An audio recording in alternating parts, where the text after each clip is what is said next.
Ikiganiro dufise uyu munsi ni mbega ugusenga bifasha iki mu buzima bw'umuntu?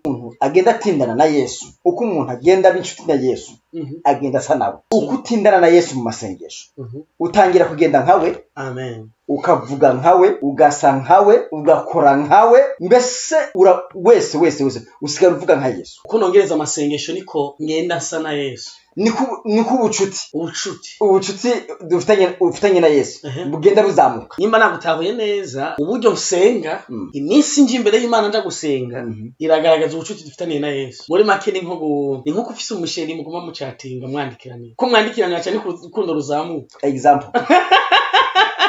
Muri iyi minsi turi mu bigoye cyane mu bihugu byacu, surtout iwacu en Afrique, ni bihugu abantu bariko baragwana n'ubuzima, bashaka iterambere mu buzima, bashaka Imana bagenderere, ni bihugu ubuzisi kirenga, ingwara ni nyinshi, ibibazo ni byinshi. Ni jambo bobaha ibanga ryo gusenga bokoresha kugira ngo Imana bazamure muri ivyo bibazo barimwo. Mu kimwe numva nababwira sico rumvise. Haleluya. N'ubuzima nabaye. N'ubuzima baye. Igihe kimwe Imana yigeze kumbwira ngo duka ku musozi. Hari muri 2011 ngende Bugande ku musozi bita Prayer Mountain, ibaza abantu. Kuri Prayer Mountain. Nagiyeyo uteye imyaka 3. Ku musozi. Uri ku musozi hejuru. Ku musozi. Isaac. Kubwije kuri waramanutse. Naramanutse. Nukuri naramanutse, namanutse ubuzima bwarahindutse. Wamanutse nyuma y'imyaka 3. Benda. Nabonye marose. Amen. Icondi. N'amasengesho. Haleluya. Kuba ndi hano muri Canada. Haleluya. Nta muntu numwe yasenze Imana yo mwijura bora muri Isaka na Yakobo. Haleluya. Ngo amaramara muri ubu buzima. Cyangwa kugwe n'isoni. Oya, ntushobora gukora n'isoni warasenze Imana. Jewe ndiko ndabikubwira sinigeze mbona Imana inkozi isoni. Kandi nyuma yo gusenga ubuzima bwarahindutse ku buryo icondi aho mpagaze, aho mba, aho ngeze, aho Imana ngejeje kubera gusenga. Hariho gusenga no gutindana na Yesu. Kubera gutindana na Yesu, gutebana nawe. Voilà, gutebana nawe. Iyo umuntu atebanye nawe ubuzima burahinduka. Uhere nkano muri Canada cyangwa muri Amerika, abantu basenga nibo bakire. Abantu basenga, okay. Nibo batunzi. Abantu basenga nibo batunze mu buryo bw'umwuka no mu buryo bw'umubiri. Impamvu ubona abantu basenga ukabona ubuzima buhinduka ni ukubera basenga hanyuma barangiza kandi bakavanga n'ibintu byabo. Okay, uvuga intambamyi ihari ituma ubukene, ibibazo bibanya ku bikene, amasengesho ntagire ubushobozi, nuko bava imbere y'Imana bagaca basubira mu vy'Imana yanyu. Donc bari mu rusengero basa n'urusengero. Bavuye mu rusengero bagasa n'isi. Noneho reka ndaguhe example. Aho wahamagariye Yesu ugomba kuhaguma kugeza igihe ibisubizo bishitse ntugomba kuhava. Abenshi barasenga babona utuntu duke gusa bombo imponje bagaca bakibwira ngo babonye Yesu. Urabona example, urasenga utari ufite ahantu ho kuba. Yesu yaguhereza ahantu ho kuba, Satani agahita aza akagufunga amaso ukabona yuko bashubijwe. Kandi Yesu yarekera gutegura kujya mu nzu yawe, yarekera gutegura kugira ngo aguhereze inzu yawe nawe uzacumbikira abandi. Urabona? Noneho Yesu kugaruka kuzaniye yanzu hahandi mwavuganira, hahandi mwahurira, agasanga warahavuye, akaza akakurondera akakura. Ya address. Urabona nk'urugero ngira address iwawe mu rugo ni 12645. Iyo wandugiye makete ni hahandi nyene, ni hahandi kuri carte postale. Nawe hahandi usengera iyo Yesu aje ni hagomba kugusanga. Ariko benshi baca bagenda usanga bagiye mwisi. Uvuze mwisi bamwe numva baca bakusha bagaca baja muri bya bindi bas. Kandi Yesu gusa arabiyeretse gusa, aramwenyuye gusa, ariko ntarabereka ikiganza cyiwe gusa, aramwenyuye, aratwenze. amukubisa akabonisi gato akantu gato amukubisa urugo kandi inyuma y'urwo rugo hari ubundi butunzi bw'ifu. Inyuma y'urwo rugo hari imodoka wanashaka, hari imodoka, hari amazu menshi, hari inzu, hari amamodoka. Inyuma y'ibyo hari ubwami bw'Imana. Wenda igomba kumugira suruse yo kugira ngo Yesu ajye amubere banke, ajye muhereza ibintu, amugira umwizerwa kugira ngo ajye hereza abandi. Ariko byose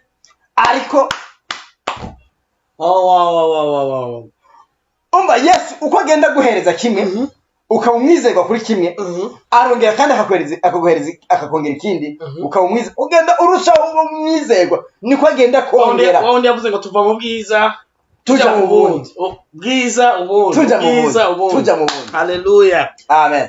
ya ariko rero icyo kintu gahunda hitwa kwijajara.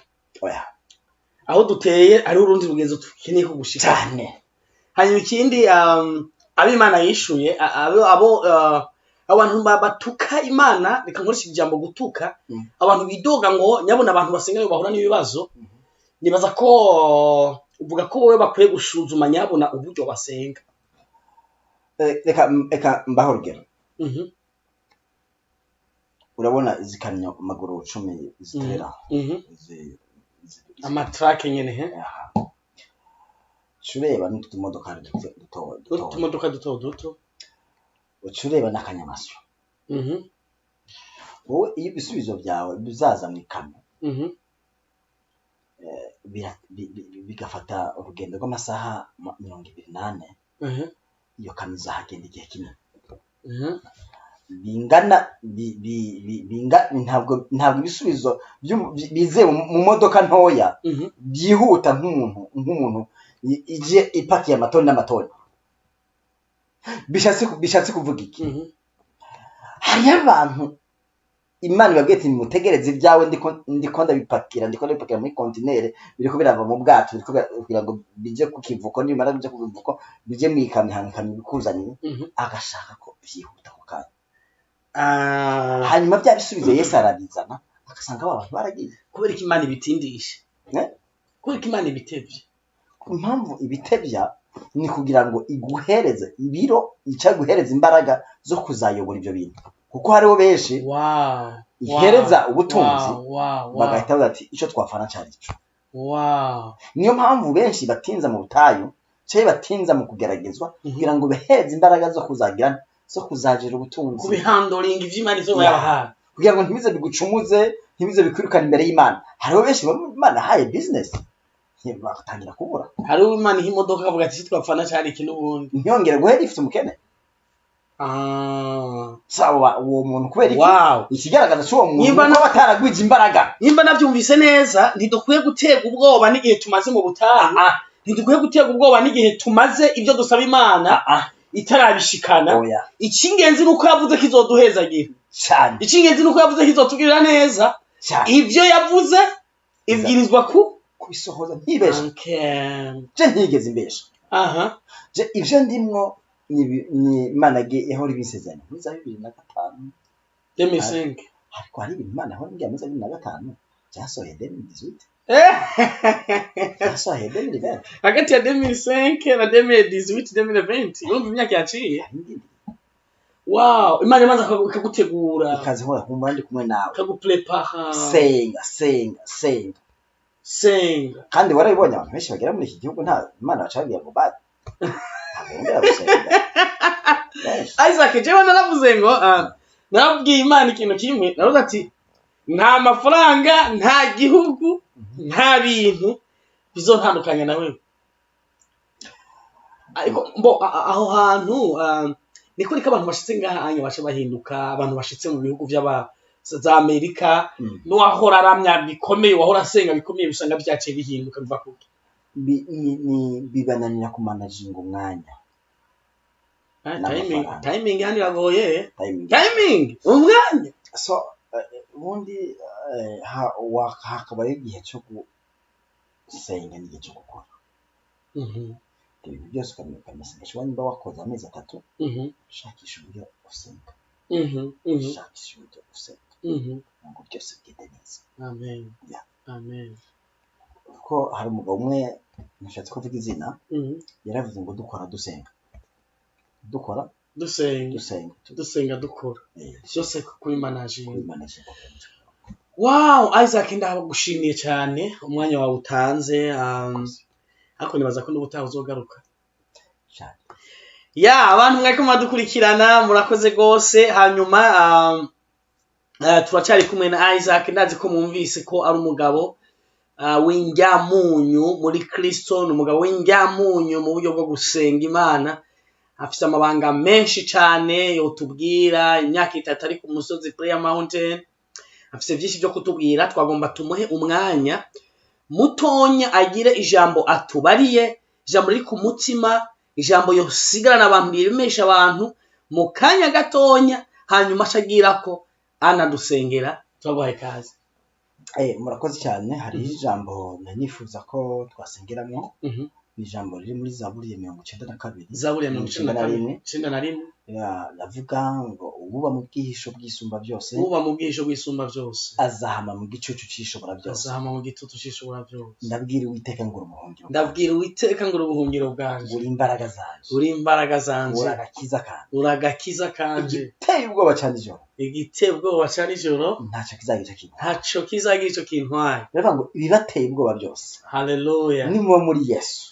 Nimuhungira muri Yesu, haleluya, ntabwo bizabatera ubwoba. Amen. Nta ntambara, amen, nta bigeragezo, amen, oya, haleluya. Uri muri Yesu byose arabimira akabigenda hejuru. Haleluya. Ibigeragezo intambara zose urazicamo kubera ko wambaye antiba. Amen. Ba wambaye Yesu muri wewe. Amina. Aguheza kunesha nkuko yanesheje. Amen. Murakoze cyane. Imana ibahe. Mana turagushimiye, tuguhaye icyubahiro mu izina rya Yesu Kristo w'i Nazareti. Amen. Turazamuye ibendera ry'ubutsinzi mu izina rya Yesu. Mwami Mana yacu waratubwiye ngo musenge ubudasiba. None muri aka kanya turasengeye abantu bacitse intege, basinziriye, bagabanije ibihe byo gusenga mu izina rya Yesu Kristo. Turavuze ngo bakanguke, turavuze ngo basubire mu masengesho, basubire mu ijambo, basubire gushaka amaso y'Imana mu izina rya Yesu Kristo. Mwami ongera ubaha imbaraga, ongera ubuze umwuka wera. Isezerano wadusezeranije muri isezerano wavuze ngo uragiye ntudusize nk'imfubyi, uzadusigira umwuka wera. Uwo mwuka wera ni uzatumenye, uzenda ku bya data ukabitumenyesha mu izina rya Yesu Kristo. Bibiliya ngo hari kurira kwararira umuntu, bwaca mu gatondo impundu zikavuga. Tuguhaye icyubahiro, abumviriza iki kiganiro bose mu izina rya Yesu Kristo. Kigira ahantu kibakura, kigira ahantu kibageza mu izina rya Yesu Kristo. Dusengeye abagwayi bakire, dusengeye abagwayi bakire, abagwayi mu buryo bw'umwuka, abagwayi mu buryo bw'umubiri mu izina rya Yesu Kristo. Mu mbaraga z'ibitangaza, mu mbaraga z'umwuka wera, reka bahaguruke mu izina rya Yesu. Amen. Amen. Turabasengeye Mana, turasenze Mana, turasenze kugira ngo abibihe byagabunze byo gusenga reka bongere kandi bongere basubire inkomezi, bongere biyubure, bongere bakanguke, ubakangurisha ibimenyetso, ubakangurisha ibitangaza, ubakangurisha imbaraga zawe, kuko uri Imana y'imbaraga, uri Imana y'imbaraga, izuri byapfuye mu izina rya Yesu Kristo. Urakoze Imana, turagushimiye. Twitwikirije amaraso ya Yesu. Amen. Ubuntu bwawe n'imbabazi bane natwe mu izina rya Yesu. Amen. Bye bye. Murakoze cyane. Murakoze. Bye. Wararize utagira uwaguhoza, urataka ugira ngo sindikumva, urasaba ugira ngo sindikumva, ariko mwana wanjye ndagira ngo nkubwire na muntu kumva nk'uko njyewe numva. Wararize utagira uwaguhoza, urasaba